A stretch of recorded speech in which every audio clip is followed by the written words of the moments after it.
श्री गणेशाय नमः। श्री सरस्वतये नमः।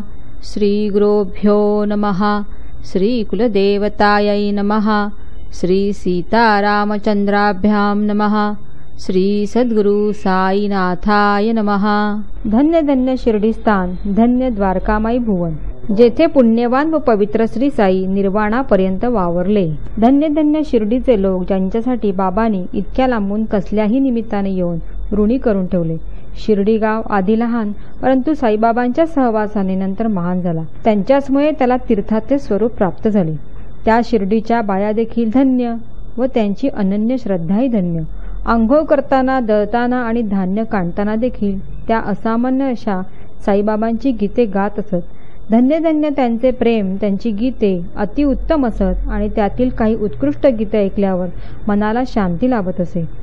म्हणून मनाला विश्रांती देणारी ती गीते श्रोत्यांची जिज्ञासा तृप्त करण्यासाठी योग्य वेळी व कथेच्या अनुषंगाने मी देईन। श्री साईबाबा निजाम संस्थानात रस्त्याला लागून एका आंब्याच्या झाडाखाली प्रगट झाले आणि धूपखेड्यातील लग्नाच्या वराडाबरोबर शिर्डीला अचानक आले। या खेड्यातील पुण्यवान चांद पाटील नावाच्या गृहस्थाला हा खजिना सापडला व त्याच्यामुळेच इतरांना हे दर्शन घडले। त्या पाटलाची घोडी कशी हरवली, साईबाबांची व त्याची गाठ कशी पडली, त्याने त्याला चिलीम कशी पाजली आणि त्याची घोडी कशी मिळवून दिली, तसेच चांदबाईच्या बायकोचा भाचा लग्नाचा होता, त्याला शिर्डीच्या नवरीचा योग येऊन लग्नाचे वराड नवरीच्या गावी कसे आले, याविषयीची संपूर्ण कथा श्रोत्यांसाठी आधीच सांगितली आहे। आता ती प्रसंगानुसार आठवली तरी पण पुन्हा सांगायला नको। चांद पाटील केवळ निमित्त होता। बाबांना भक्तांच्या उद्धाराची अत्यंत काळजी म्हणून त्यांनी अवतार घेतला आणि ते शिर्डीत आले। या साईबाबांशिवाय जड मूड हीन दीन, व्रत तप व संस्काराशिवायचे साधे भोळे असे जे लोक, त्यांचा उद्धार कोणी केला असता। 18 वर्षाच्या वयापासून साईबाबांना एकांताची सवय होती। रात्री कुठेही न भिता ते झोपत असत। सर्वच ठिकाणी त्यांच्या मते ईश्वराने व्यापलेली होती ना। जेथे पूर्वी खड्डा होता व जो साऱ्या गावचा उकिरडा होता, त्या जागी दिवसा चहूकडे फिरून रात्री ते झोपत असत। अशी बरीच वर्षे गेली आणि खड्ड्याचा उदय काळ आला। त्या खड्ड्याभोवती या दीनदया साईबाबांचा भव्य वाडा उठला आणि शेवटी त्याच खड्ड्याचा गाभारा त्यांचा देहाचा विसावा झाला। तेथे त्यांना कायमचे राहण्याचे ठिकाण सापडले आणि ही समाधी उभारली गेली। शरण आलेल्यांवर प्रेम करणाऱ्या श्री साई समर्थांनी पार करण्यास अवघड असा संसारसागर पार करून जाण्यासाठी ही स्वतःची चरित्ररूपी नौका भक्तजनांच्या कल्याणासाठी निर्माण केली आहे। ही संसाररूपी नदी पार करण्यास फार कठीण आहे आणि आपला भक्त परिवार तर आंधळा व पांगळा आहे। त्यांच्याकडून ती कशी पार करवेल अशी बाबांना त्यांच्याविषयी कळकळ वाटत होती। संसार सागर पार करून जाणे तर सर्वांनाच आवश्यक आहे। त्यासाठी अंतःकरण शुद्ध झाले पाहिजे। चित्तशुद्धी हेच भवतरणाचे मुख्य साधन आहे आणि त्यासाठी ईश्वराची भक्ती हाच मूळ पाया होय। गुरुकथा ऐकण्यासाठी दुसरी भक्ती नाही, त्या ऐकण्याने गुरूंच्या चरणांची ओढ सहज लागते। बुद्धी शुद्ध व निर्मल होते आणि तेथून पुढे परमार्थ साधला जातो। साईबाबांच्या या कथा असंख्य आहेत। सर्वच गायल्या तर मोठा ग्रंथ होईल। थोडक्यात सांगू म्हटले तरी विस्तार आवरला जात नाही। श्रोत्यांची ऐकण्याची उत्सुकता जसजशी वाढते तसतशी वक्त्याची वर्णन करण्याची आवड वाढते। आपण एकमेकाची हौस पुरवून घेऊया आणि आपले कल्याण साधूया। येथे साईबाबाच नावाडी आहेत आणि अत्यंत लक्षपूर्वक ऐकणे हेच वाहून नेण्याचे साधन आहे। कथाश्रवणी श्रद्धा व आदर असला म्हणजे पलीकडे पोहोचायला वेळ लागत नाही।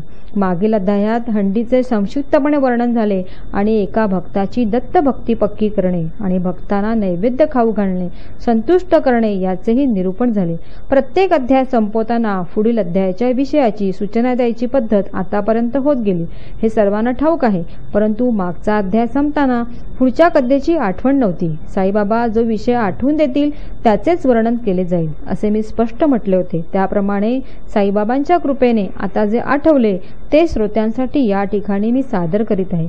तरी श्रोत्यांना विनंती की विघ्नांना दूर सारून शांत चित्ताने इकडे लक्ष द्यावे, मनाला आनंद होईल। एकदा सद्भक्त नानासाहेब चांदोरकर मशिदीत बसून बाबांचे पाय दाबीत होते आणि तोंडाने गीतेचे श्लोक गुणगुणत होते। भगवद्गीतेच्या 4थ्या अध्यायाचा चाळा जिभेला लावून दिला होता आणि हाताने बाबांचे पाय चेपीत होते। तेव्हा काय नवल घडले ते पहा। भूत भविष्य व वर्तमान या सर्व काळांचे ज्ञान असणाऱ्या साई समर्थांच्या मनात आले की नानांना गीतेचा अर्थ समजावून द्यावा. ज्ञान, कर्मसन्यास व ब्रह्मार्पण सांगणाऱ्या या 4थ्या अध्यायाचे तोंडपाठ म्हणणे आणि त्यांची नानांनी केलेली अस्पष्ट गुणगुण बाबांनी आपल्या प्रश्नाला कारणीभूत केली.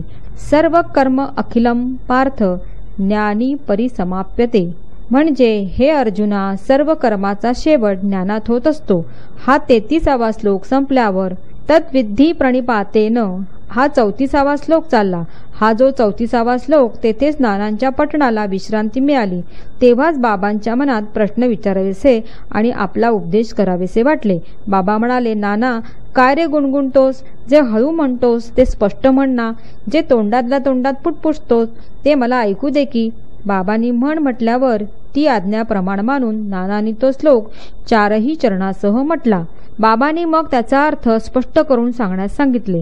त्यावर नानांनी अत्यंत नम्रपणे हात जोडून आनंदित मनाने व मधुर शब्दांनी उत्तर दिले आणि भगवंताचे मनोगत स्पष्ट केले. तद्विधी प्रणिपातेन परिप्रश्नेन सेवया उपदेक्षन्ति ते ज्ञान ज्ञानी न तत्त्वं दर्शिनः.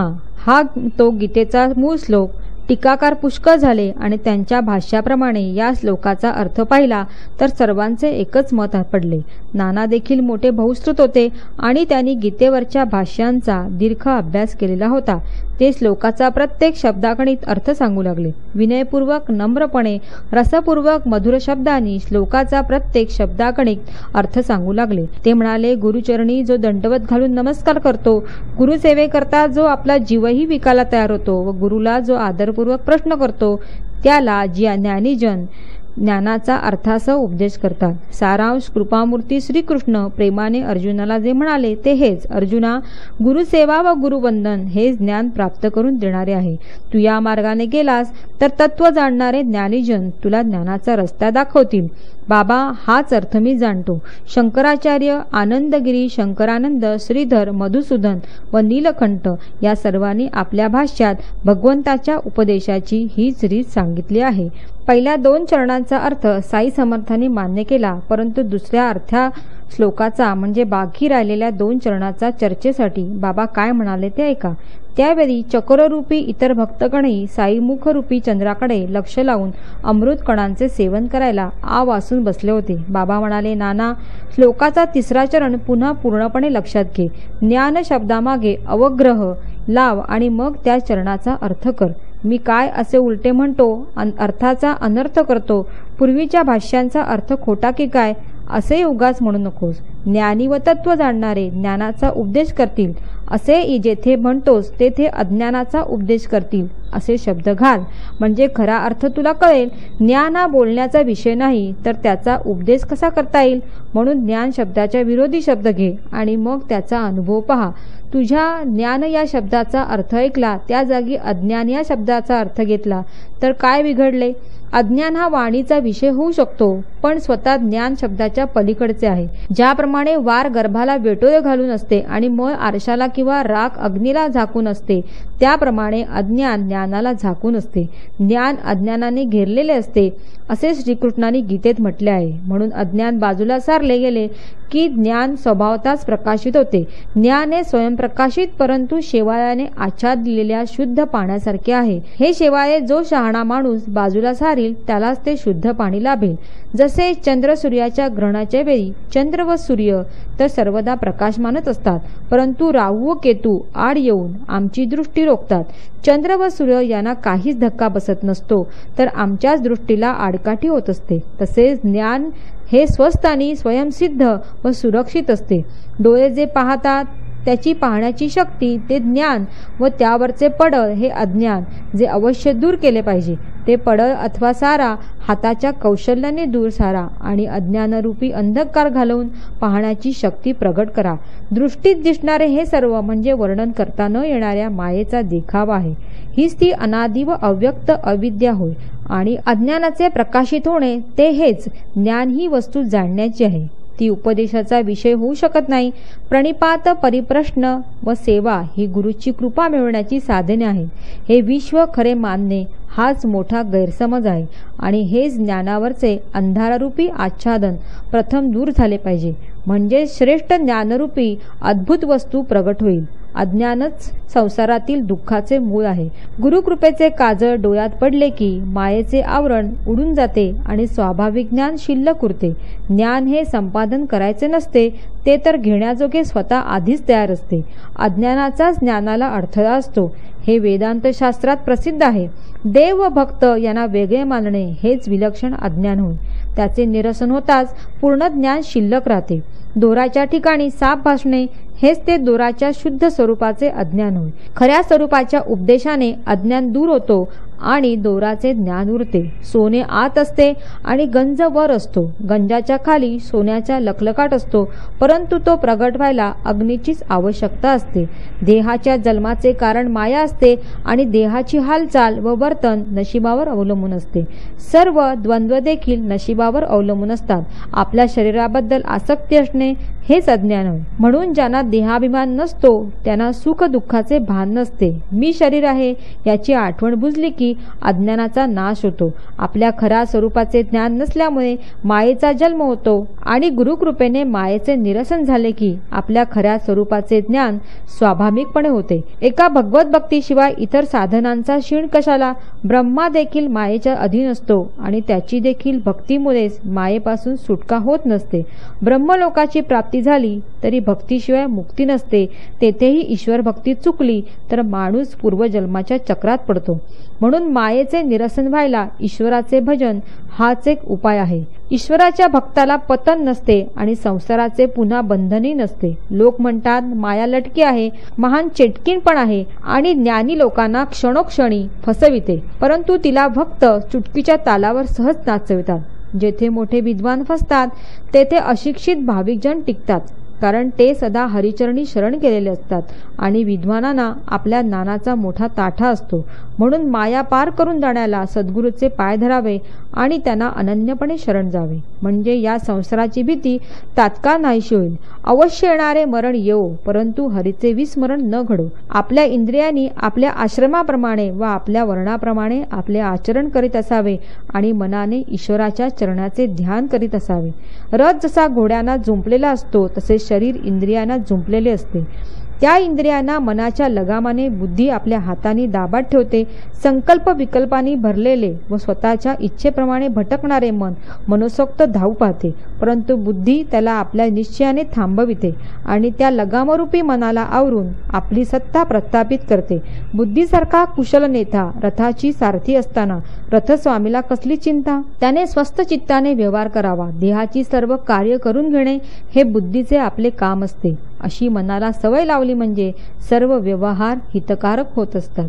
शब्द, स्पर्श, रूप, रस व गंध या विषयांच्या मागे इंद्रिय लागली की सर्व शक्ती खर्च होते आणि पदोपदी अधोगतीची भीती असते. शब्द, स्पर्श, रूप इत्यादी 5 विषयांचे जे सुख असते ते सर्व शेवटी दुःखच असते. खरोखरीच अज्ञानासारखे दुसरे दुःख नाही. शब्द विषयाला हरिण भुलतो आणि आपला प्राण गमावून बसतो. स्पर्श विषयाचा हत्ती उपभोग घेतो आणि मग त्याला अंकुशाचे टोचणे सहन करावे लागते. रूप विषयाला पतंग भुलतो आणि आपले शरीर जाळून घेतो. मासा रसविषयाचा सुखाचा उपभोग घेतो आणि तात्काळ प्राणास मुकतो. भुंगा गंध विषयात गुंग होतो आणि कमल फुलात बंद होऊन पडतो. एकेका विषयापायी इतका प्रसंग येतो तर 5ही विषय एकत्र झाल्यावर किती भयंकर प्रसंग येत असेल बरे. हे तर पशु पक्षी व पाण्यात वावरणारे प्राणी, परंतु जाणता मनुष्य प्राणीही विषयाच्या मागे लागून त्याच्या वाईट स्थितीचे अनुकरण करतो. यापेक्षा अज्ञान ते आणखी कोणते? या अज्ञानाचा नाश होऊन विषयापासून दूर झाले की अस्वस्थ मनाला आनंद होईल.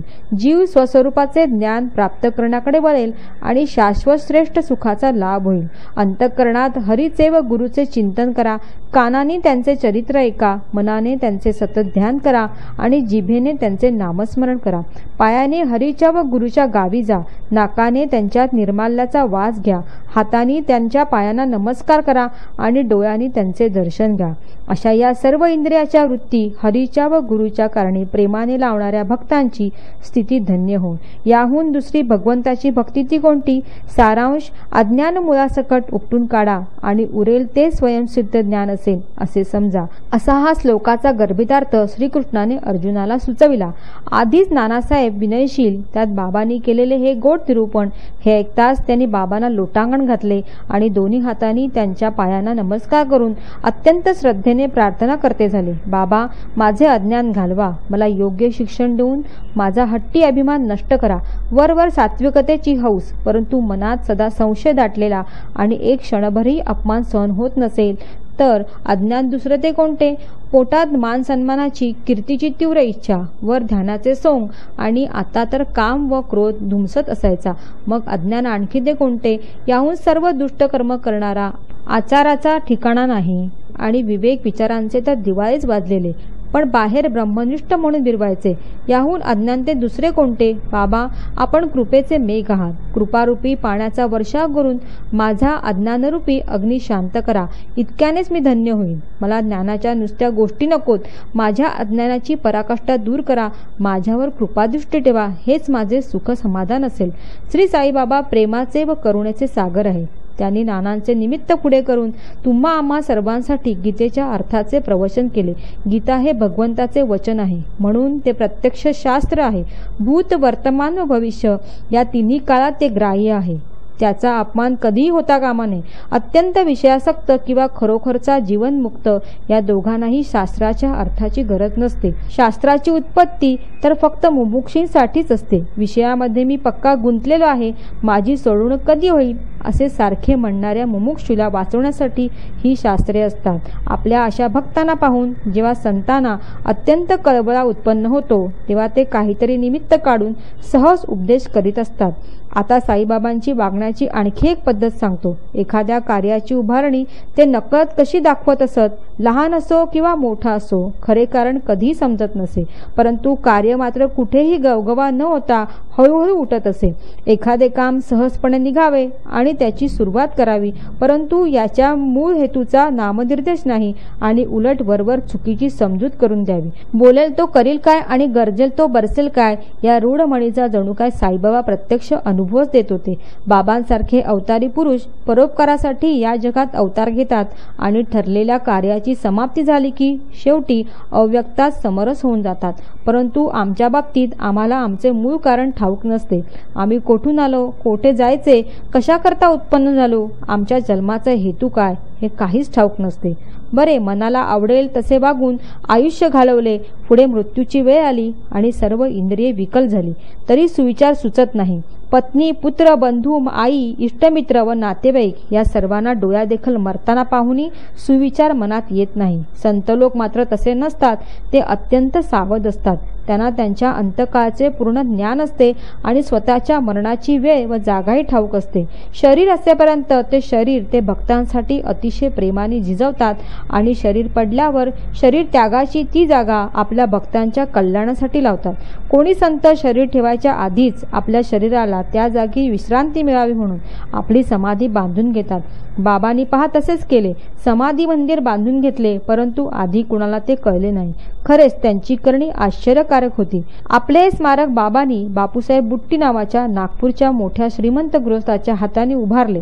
हे बापूसाहेब बाबांचे मोठे भक्त होते आणि बाबांच्या चरणी सदा आसक्त होते. ते आपल्या कुटुंब परिवारासह शिर्डीत बाबांची सेवा करण्यासाठी येऊन राहिले होते. बाबांच्या चरणाच्या लोभाने ते तेथेच वारंवार येऊन राहत आणि पुढे तसेच कायमचे शिर्डीत त्यांना राहावेसे वाटले. त्यांच्या मनात आले की एखादी जागा विकत घ्यावी आणि एक छोटी इमारत बांधून त्यात स्वतंत्रपणे मुक्काम करावा.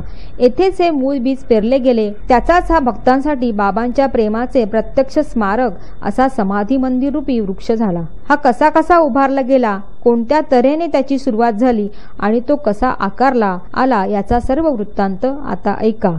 असे विचार मनात येत असताना बापूसाहेबांना दीक्षितांच्या माडीवर झोप येत असताना एक मजेदार दृष्टांत झाला. तेथेच दुसऱ्या एका बिछानात माधवराव देशपांडे झोपले होते. त्यांनाही तोच दृष्टांत झाला आणि दोघेही खूप आश्चर्यचकित झाले. बापूसाहेबांनी स्वप्नात पाहिले की बाबा त्यांना आज्ञा देत होते, तुम्ही तुमचा वाडा देवघरासह निश्चिंतपणे बांधा. हा दृष्टांत होताच बापूसाहेब जागे झाले आणि आपल्या बिछानात बसून मुळापासून स्वप्न आठवू लागले. इकडे असे होत असताना त्यांनी माधवरावांना रडताना ऐकले. बुट्टी त्यांना जागे व्हा असे ओरडले. ते ऐकल्याबरोबर माधवरावांची झोप उडाली. बुट्टीने त्यांना रडण्याचे कारण विचारले. त्यावर ते म्हणाले, बाबांचे प्रेमाचे शब्द ऐकून प्रेमाचा उमाळ आला, गळा दाटून आला, डोळ्यातून अश्रू उचलून पाहू लागले आणि हे उत्कट प्रेम आवरताना आल्याने त्याचा परिस्फोट रडण्यात झाला. माझ्याजवळ येऊन बाबांनी मला स्पष्ट आज्ञा दिली की देवघरासह वाडा तयार होऊ द्या, मी सर्वांचे इच्छित पुरवीन. बापूसाहेब बुट्टींना मनात आश्चर्य वाटले की दोघांनाही एकच दृष्टांत कसा, पण त्यामुळे मनात संशय राहिला नाही आणि कार्याची सुरुवात करण्याचे निश्चित झाले. स्वतः बुट्टी जन्मतः श्रीमंत असल्याने वाडा व देवघर बांधण्याला समर्थ होते, तर माधवराव फक्त खाऊन पिऊन सुखी होते. तरी पण दोघांनाही सारखाच दृष्टांत झाला. एकमेकांची स्वप्ने जुळली आणि दोघांनाही अत्यंत आनंद झाला. त्यांनी लगेच वाडा व देवघर बांधण्याचा आराखडा तयार केला आणि काकांचे अनुमोदनही घेतले. दुसऱ्या दिवशी सकाळी हे तिघेही बाबांजवळ असताना बाबा नेहमीप्रमाणे श्याम्याच्या तोंडाकडे प्रेमपूर्वक लक्ष देऊन पाहू लागले. माधवराव म्हणाले, देवा, हा काय तुझा विचित्र खेळ? आम्हाला स्वस्त झोपू देत नाहीस, तेथे पण आम्हाला बडबड करायला लावतोस. हे ऐकून बाबांनी आपल्या कानावर हात ठेवले आणि म्हणाले, कोणी काही म्हणो, आम्ही तर आमच्या जागीच असतो. असो. मग ती वर सांगितलेली योजना बाबांपुढे मांडली गेली आणि देवघरासह वाडा बांधायला त्यांची परवानगी देखील लगेच मिळाली. माधवरावांनी कंबर कसली आणि तळघर व तळमजला तयार झाला. त्यांच्याच हातून विहीरही झाली आणि काम येथवर येऊन पोचले. बाबा देखील लेंडीवर जात असताना किंवा तेथून मागे परत असताना खिडक्या व दारे बसवली जात असलेली उत्सुकतेने पाहत असत आणि तर्जनी वर करून म्हणत, येथे दार काढा, येथे बारी काढा, पूर्वेस गॅलरी काढा, म्हणजे बरी शोभा दिसेल. असो. कार्यकारणानिमित्ताने पुढचे काम बापूसाहेब जोग यांच्याकडून व्हायचे होते, म्हणून ते त्यांना सोपवले गेले. अशा प्रकारे काम चालले असताना बुट्टींच्या अंतःकरणात स्फूर्ती झाली की यातच एक गाभारा बांधावा तर मुरलीधराची स्थापना करता येईल.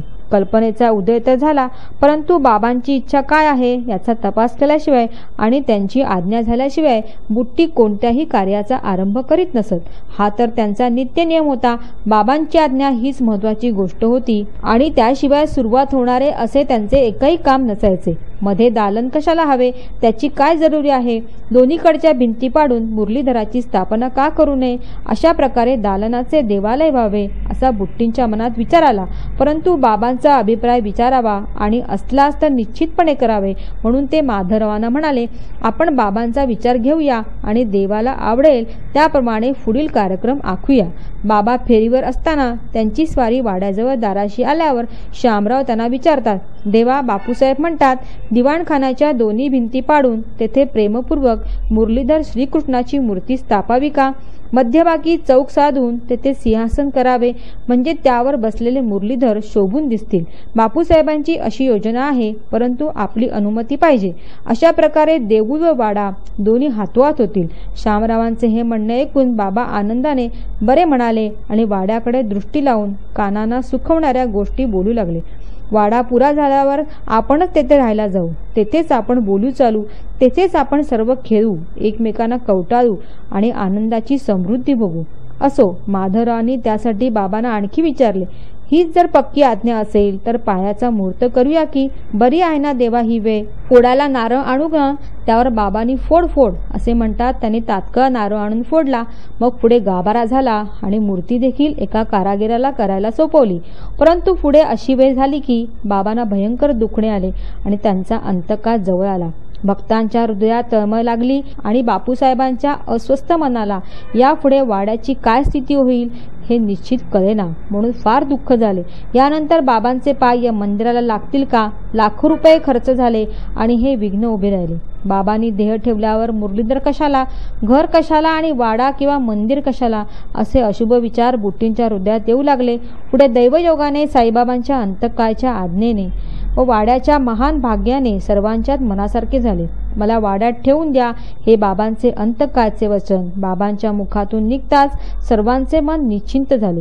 मग ते पवित्र साई शरीर गाभाऱ्यात स्थिर झाले आणि वाडा समाधी मंदिर झाले. खरोखर साईबाबांचे चरित्र अगाध आहे. धन्य भाग्य त्या पुट्टीचे की ज्यांच्या स्वतःच्या मालकीच्या घरात, ज्यांचे नाव देखील अतिशय पवित्र आहे, अशा साईबाबांचे शरीर विसावायला आले.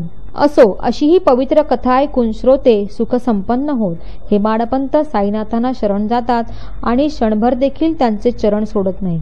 चांगले किंवा वाईट भोग येवोत, बाबा भक्तांना संतुष्ट राखण्यास समर्थ आहे. त्यांच्या उपदेशाप्रमाणे वर्तन ठेवले की कल्याण निश्चित साधले जाईल. ही कथा, ती सांगणारा वक्ता आणि ते बोलणारे त्याचे तोंड या सर्व ठिकाणी साई समर्थ स्वतःच असल्यावर तेथे हेमाड कोण कुठला, उगाच टोपण नावाचा. म्हणून अशी पुढे प्रेरणा होईल तशीच कथा ऐकायला मिळेल.